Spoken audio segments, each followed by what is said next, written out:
दोस्तों आज की वीडियो में मैं आपको 5 दिलचस्प पहलू के बारे में बताने जा रहा हूं, तो आइए शुरू करते हैं। पहेली नंबर 1, इस्लामी तारीख में सबसे पहला हज कब हुआ?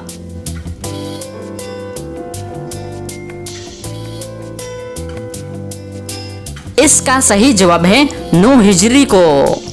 पहेली नंबर 2, दुनिया में सबसे पहले खुदाई का दावा किसने किया?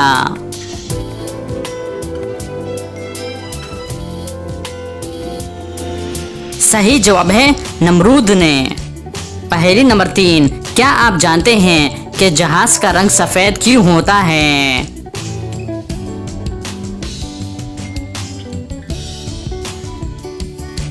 इसका सही जवाब है सूरज की शुआओं का असर कम करने के लिए। पहेली नंबर 4, वो कौन से 2 फल हैं जिसे सूंघने से वजन कम होता है?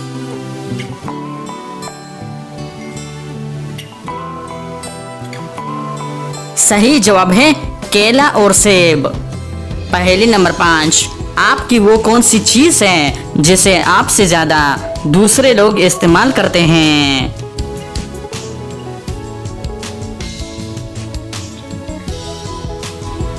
इसका सही जवाब है आपका नाम। तो दोस्तों उम्मीद करता हूँ कि आज की वीडियो आपको पसंद आई है। अगर पसंद आई है तो लाइक का बटन दबाएं और मज़ीद मालूमाती वीडियोस के लिए हमारे चैनल को सब्सक्राइब कीजिए। शुक्रिया।